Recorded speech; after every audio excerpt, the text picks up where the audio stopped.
Good morning. Welcome back to Bookeemonsters. My name is PK. It is Monday, July the 6th. We're here to look at the new releases that are published this week.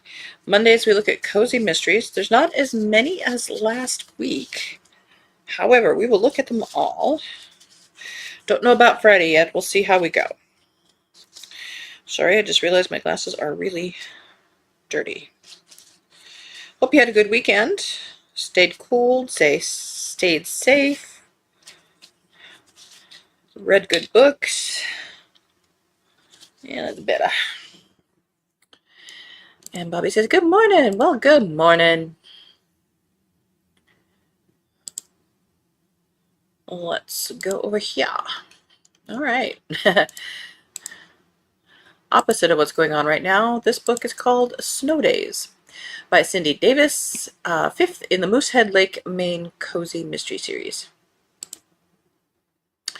While Avery Winston's away with clients enjoying a romantic anniversary weekend, trouble comes to Owl's Nest. Dozens of people have received anonymous letters accusing them of heinous and embarrassing behaviors, most of which contain a measure of truth.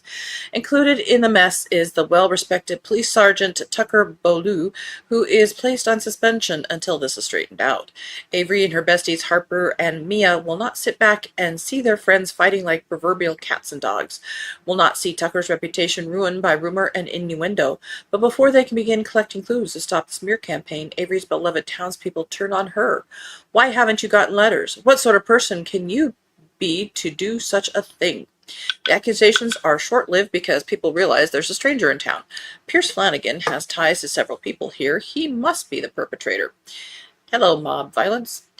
Even though her ex is in prison, he continues to affect Avery's life when another ex of his arrives with demands. Hopefully these distractions won't overshadow her finally moving forward relationship with Mac. Voices from the past can oust even the most deeply buried secrets. Can Avery exhume them before more damage is done?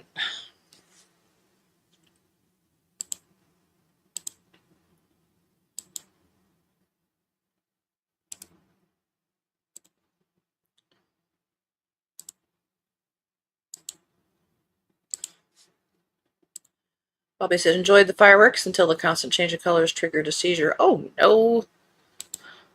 Are you okay now? Mary says, good morning, PK, Bobby, and everyone. Hello. Happy Monday. Made it through the 4th despite the heat and noise. Yeah, I'm glad. Girls, the corgis did okay with the noise, thankfully. Hope all had some fun and ate food. Yes. Keo was anxious. So we went downstairs and he had some melatonin. And happily, HBO was doing a marathon of Band of Brothers, so we, one of my favorites, watched it multiple times, so able to have that on, and the sound of the battle kind of masked what was going on outside, although, flashes of light and stuff. Holy moly, it was July 4th, a battle zone in our subdivision. Whew. Dewey Decimal's Deception by Christy T. Dixon, 4th in the Meg Bramwell Mysteries. A high-stakes book competition, missing first editions, and a mystery hidden between the shelves. When Meg Bramwell is invited to participate in Mr. Kruger's famous Dewey Decimal Challenge, she expects a week filled with rare books, eccentric competitors, and plenty of literary chaos. What she doesn't expect is for valuable first editions to start disappearing right under everyone's noses. With tensions rising inside the sprawling Victorian mansion hosting the competition, suspicion quickly falls on everyone involved. The contestants are desperate to win, the staff seems to know more than they admit, and every clue only leads Meg deeper into the mystery. Now Meg must sort through secret rivalries, strange behavior, and a house full of book lovers who may not be as harmless as they seem. Because someone is determined to keep the truth buried, and if Meg isn't careful, the final chapter of the competition could end in disaster.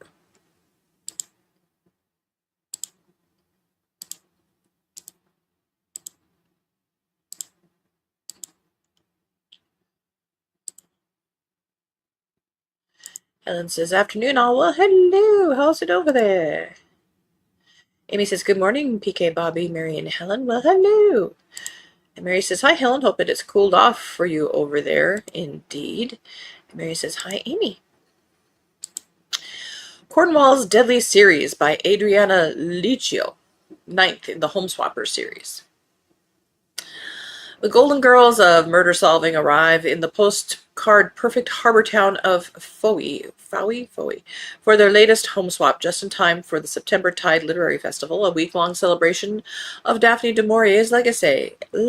There'll be guided walks, cream cheese, book signings, and murder. When a festival guest dies in a manner uncannily reminiscent of a du Maurier novel, whispers of coincidence quickly curdle into fear. As excuse me, as more bodies surface, each death eerily echoes scenes from the author's dark canon. Foe descends into panic. Is it a twisted fan staging deadly tributes, or is something even more sinister at work? As the police chase literary obsessions and seagulls wheel over the estuary, Etta, Dora, and their steadfast basset hound Leon dig deeper. But in a town where everyone's quoting Rebecca and secrets smolder like the pages of a forgotten manuscript, separating homage from homicide becomes a dangerous game. ... Can our trio unmask the killer before the festival's final curtain falls?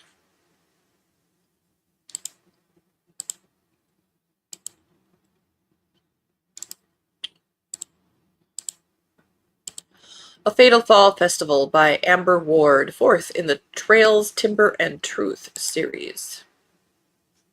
Oops. Clara Bennett thought Pine Hollow's Fall Festival would be the perfect way to close out another busy season at Bennett Pines Campground. Pumpkins lined the paths, cider steamed from paper cups, and Ranger was far too interested in every dot bite of kettle corn. For once, Clara was hoping for a quiet weekend. Then a festival vendor is found dead near the corn maze. As the cheerful autumn celebration turns tense, rumors begin spreading faster than the smell of fresh apple cider. The victim had secrets, the vendors have grudges, and somewhere along the hay bales, craft booths, and twisting rows of corn, someone is hiding the truth. Clara knows she should leave the investigation to Deputy Nathan Cole and Sheriff Donnelly, but when small details refuse to line up, and Ranger seems determined to sniff out more than snacks, she can't ignore the feeling that the killer is still close. With the Pathfinders offering theories, Pine Hollow watches her every move, and Nathan growing more protective than either wants to admit. Clara must uncover what really happened before the festival's final night, because in Pine Hollow, nostalgia can be deadly. End of that road.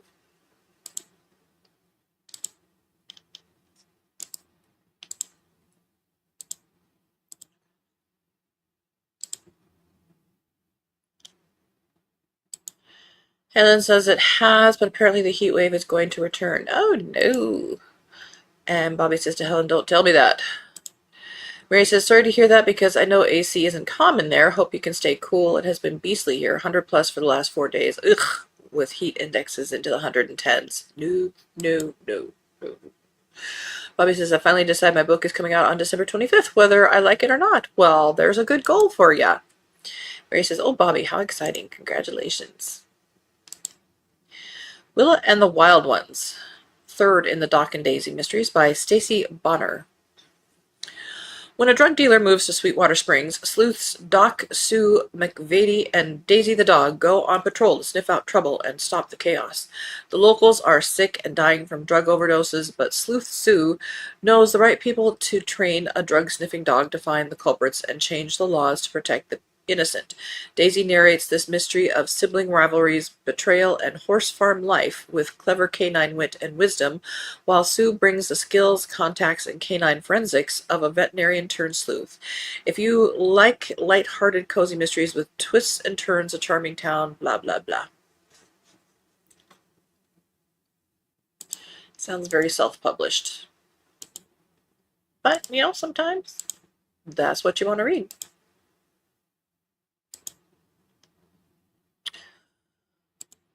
Murder on Mulberry Lane by Laurie Sword. First in the Mildred Wiggins Mysteries. Mildred Wiggins isn't nosy, she just pays attention. It's been 50 years since Mildred moved to the small Indiana town of Maple Hollow. She knows her neighbors by name, their habits, and when something isn't right. The man living near her on Mulberry Lane has been setting off every alarm she has. He's rude, secretive, always in trouble with someone. When he's found dead at the bottom of his porch steps, most of the neighbors are not surprised. The police deem it an accident. Mildred calls it suspicious. Armed with her surprise surprising powers of observation, her keen sense of justice, and her exceedingly opinionated rooster, Sir Alphonse Beauregard Cluxworth III, Mildred sets out to solve the case. At least he's not talking. Or is he? Exceedingly opinionated. Because in a town like Maple Hollow, everyone knows everyone, which means anyone could be hiding something. The deeper Mildred digs, the more she believes his death was not an accident. It was murder. A talking chicken. Didn't say it was talking, just said it had opinions. Dumpsters and Dragons by Susan Page Davis, second in the Dumpster Diva. They threw it away and now they'll kill to get it back. Garbage collector Cassie Willis is used to hauling away other people's messes. She's not used to finding coded documents in a dumpster, being chased by a sinister biker, or stumbling into a murder investigation with a killer who refuses to play fair. Are killers obligated to play fair? I don't think so. When Cassie brings home a packet of strange papers from her route, she hopes someone at a local gamer cafe can help identify a mysterious symbol. Instead, her search for answer pulls her into a mystery where online challenges, hidden clues, and dangerous assignments point to something far more sinister. Soon Cassie is working with police to uncover a deadly scheme, but when the investigation reaches someone close to her boyfriend, the case becomes painfully personal. The closer Cassie gets to the truth, the more danger shows up on her doorstep. With an evasive killer making threats and the stakes rising fast, Cassie must scavenge the clues before this game reaches its final deadly level. Excuse me.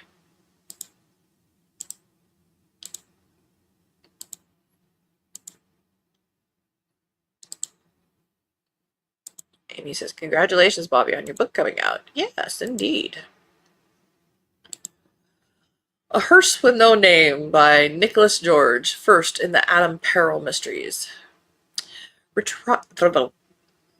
Retired drummer Adam Perel is having a morning to remember for all the wrong reasons.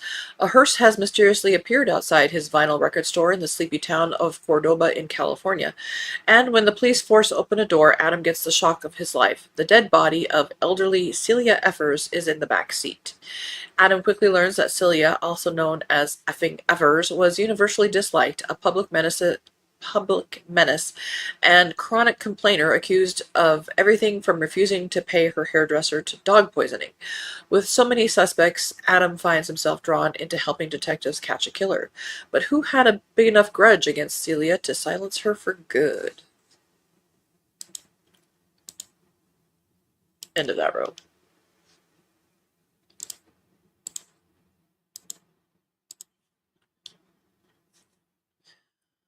Murder in the Wings by Amy Myers, third in the British Stately Home Mysteries. Excitement is building for the first performance of Shakespeare's As You Like It by the Merriday Players at the new outdoor theater in the grounds of Tanton Towers. Happy Huffkin Cafe owner Kara Shelley is delighted to provide the refreshments, but there's a hitch. Tensions are running high between the director of the play, Hannah Ashman, and the members of the cast, all of whom are descendants of either Edward Merriday's first or second wives. When Hannah collapses after the first performance, the Happy Huffkin comes under scrutiny, and Kara must unmask a cunning murderer lurking in the wings. Has a family feud that's been running for over 100 years finally got out of hand?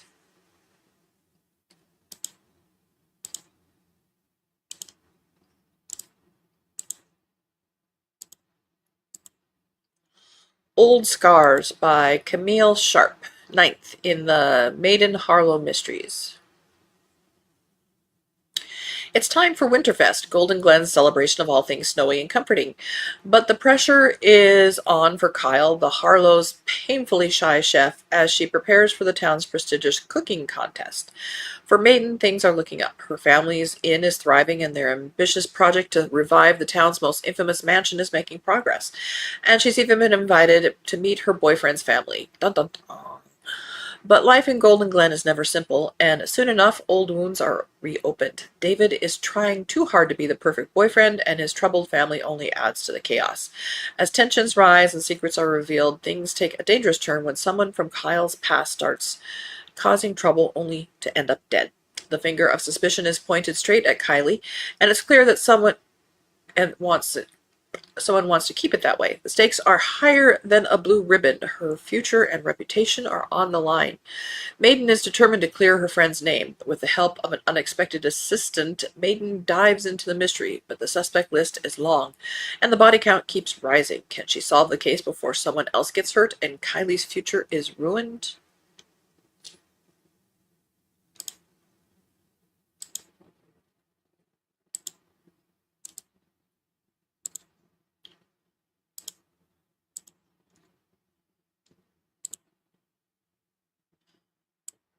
Here we go. Murder on the Lantern Walk by Edith Ellis, 6th in the Haunted Echo Point Cozy Mysteries. The Lantern Walk has burned for 147 years. This October it's finally saying something.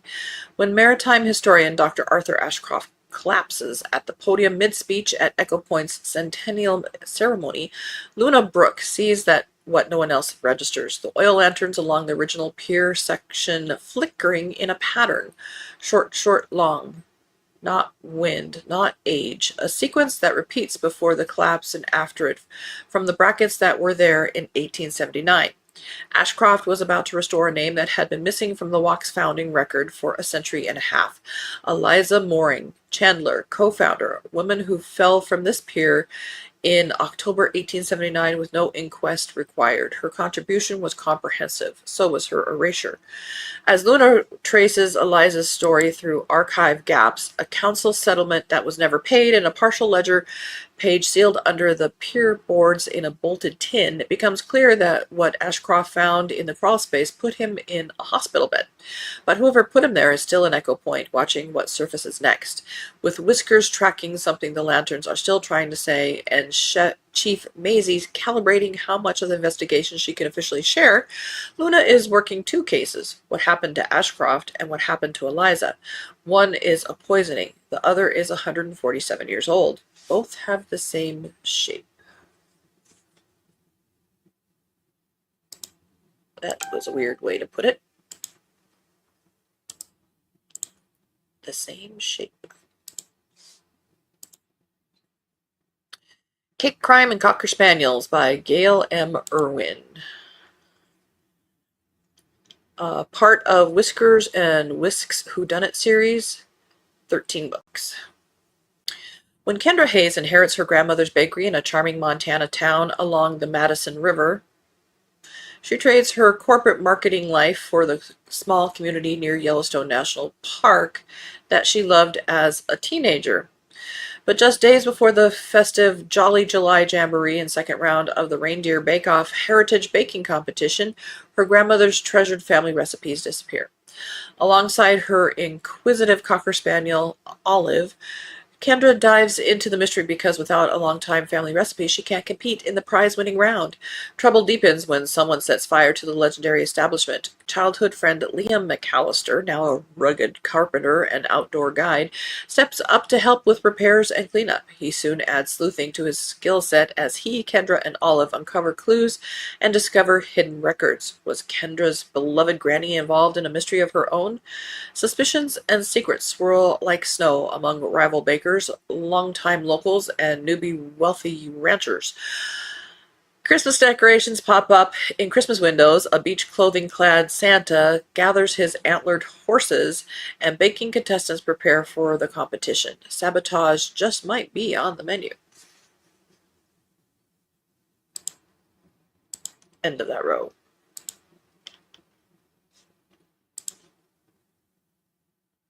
Bobby says, "Thanks, ladies."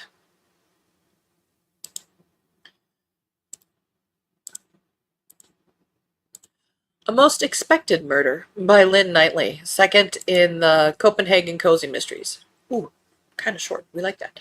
A carefully chosen group of guests gather aboard a private canal boat. By the end of the evening, one of them is dead.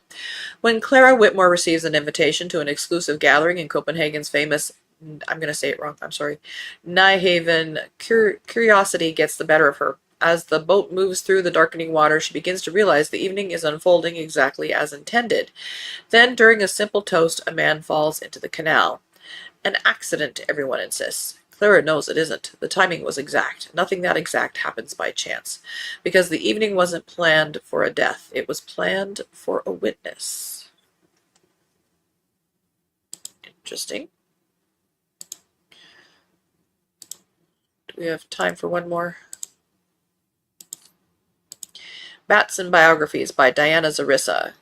Second in the Agnes Hale Cozy Book Club Cozies. Agnes Hale Book Club Cozies. I thought the bats were going to be my biggest problem. I was wrong. Rover and I are settling into our new lives in Greymore Glen quite nicely after last month's unfortunate incident, or we were until bats moved into the crawl space over our cottage. Yuck. As I'm not supposed to use magic unless absolutely necessary, I did what anyone would do and called an exterminator. Finding him dead in my backyard after a book club meeting was not in my plans. Rover and I relocate to the local hotel while the police investigate, but that doesn't mean we aren't still interested in what happened to Craig Furman. There's nothing wrong with making a few discreet inquiries as we go about our lives. The more I learn, the clearer it becomes that Craig's business dealings left him with no shortage of enemies. A visiting stranger complicates matters, and Rover remains far more interested in snacks than subtlety, which means Rover and I are going to start asking questions again. And we will stop there. Everybody remember, we stopped on the bats. The blue bats. All right. We will look at the crime fiction and thrillers on Wednesday, and we will see how many there are. We'll probably have the Friday show. Ray says, well, we are off and running into the month of July now. Thanks, PK, and hope everyone has a great day and week and stays cool. Indeed, you stay cool, honey. Oh my goodness. Everybody, please stay cool. We are now in that weather. Be safe. Thank you for watching. And Amy says, have a good day, everyone, and stay cool. Back at you, baby. All right. Let's see. I don't have any sprints tonight. Our next sprints are tomorrow night, Tuesday night at 8 p.m. Eastern. We do every Tuesday and Thursday evening and Saturday afternoons. I don't know who it is tonight, Stormy or Sarah. You can check the calendar on the Discord channel if you want to do that. All right, off we go. Be cool. Read good books. And as the banner says, don't be a bookworm, be a bookie monster. Om nom nom. Have a good day. God bless.